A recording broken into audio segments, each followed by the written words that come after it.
Thank you very much, John, for the introduction. John himself is a great expert on Justice Jackson and knows all about his plans and dreams and has written about it and will continue to write about it. You've heard the very dramatic reading and presentation by our friend Whitney Harris. I have found in my own experience that numbers mean very little to an audience. What does it mean? 1 million people killed, 2 million people killed. The story of Anne Frank, everybody knows. But who were among the millions, and how many fathers, and how many children, and so on? It's a little too grim.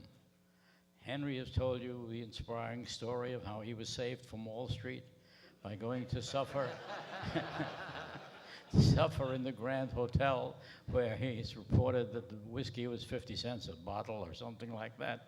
Not exactly Washington crossing the Delaware, but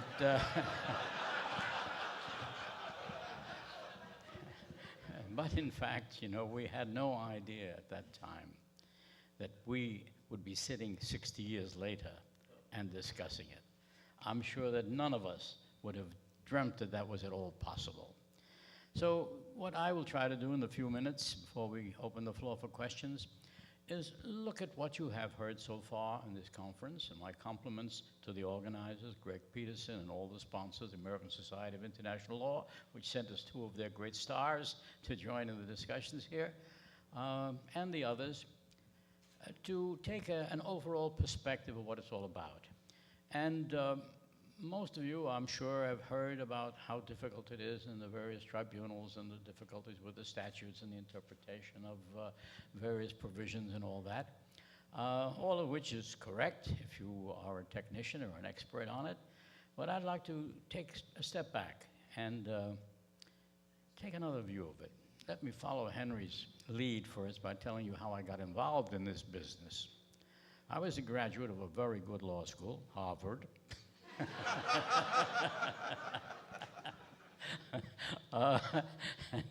no sooner had that event occurred when the Army immediately recognized my talent, and they made me a private in the artillery. Well, in that capacity, you see, my respect for the Army's perception has been shaken a bit. In that capacity, I landed on the beaches of Normandy, chased the Germans halfway to Berlin, went through all the battles, and when the war was over, I had reached the exalted status of a sergeant of infantry. I got an honorable discharge and 5 battle stars for having participated in all the leading battles and not having been killed or wounded, which I thought was a very good idea. I'm not sure whether the bullets went over my head or whether I was just lucky, but in any case, my experiences were a bit different. Whitney here had served as a line officer in the Navy.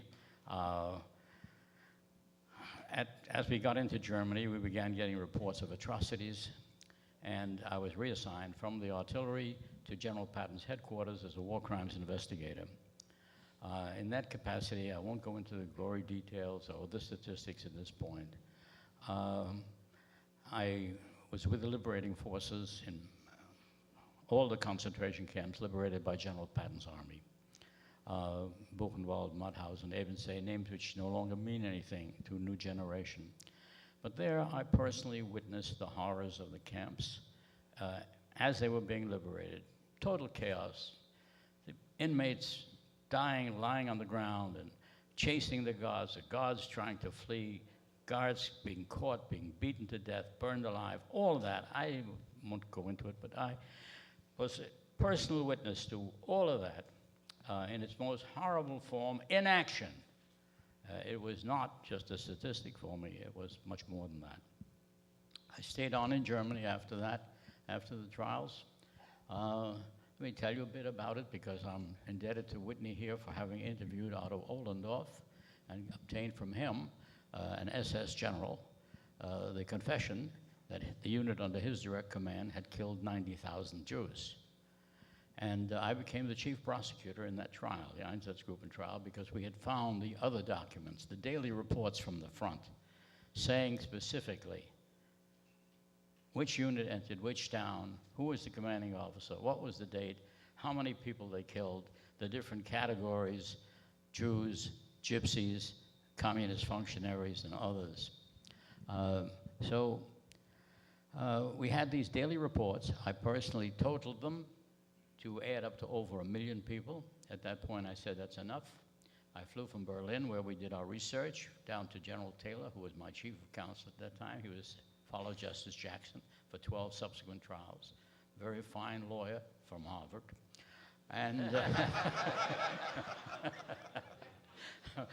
we were later law partners before we became a professor at Columbia and Cardozo. Anyway, he appointed me the chief prosecutor in what was known as the Einsatzgruppen Trial. Nobody, of course, could pronounce it or translate it. But these were special extermination squads, and their job was to do as Whitney has described. Their assignment was go and kill all the Jews, men, women, and children. Wipe them out. Extirpate them. We couldn't find the right translation of the German language for it. And I think one point which is worth noting is in the examination on trial of Ollendorf and 22 of his colleagues for the mass murder of over 1 million people, Ollendorf was asked to explain why did he do that. Because it's important to understand. Ollendorf was an intelligent man. Most of my defendants were had doctor's degrees. I had 6 SS generals in the dock, no enlisted men. And why did they do that? And he said it was self-defense. What do you mean self-defense? Nobody attacked Germany. Germany attacked all the other countries all around them, France, Belgium, Holland, Norway, Sweden, Denmark, Poland, Russia. Well, he said, we knew that the Russians, the Soviets, were planning to attack us. Well, why did you kill all the Jews? Well, we knew that the Jews were sympathetic to the Bolsheviks. Therefore, you have to kill them all. And why do you kill the children? The question to which Whitney referred. And the explanation was, well, look, if you're going to eliminate, they never used the term kill, if you're going to eliminate the parents, then of course children would grow up and be enemies of the state. And we were interested in long-term security, so we have to kill them too. It's very logical.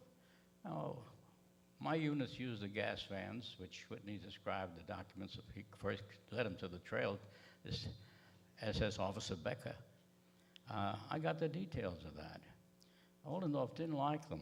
They were not very good. You could only jam in a certain number of people, usually the aged who couldn't walk, or the children who couldn't roll, and they couldn't chase them out into the woods, so they had to throw them into a vehicle. They throw them into the gas vans, close the door, and the plan was when they get to their destination about 20 minutes away, a ditch somewhere, they would just dump them like you dump the garbage.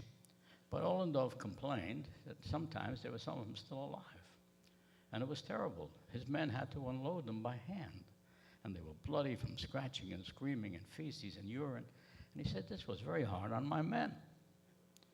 So Ollendorf was really a very humane sort of guy. He was sentenced to death and hanged in Landsberg prison. It takes 8 minutes to die before you get that certificate after you've been dropped.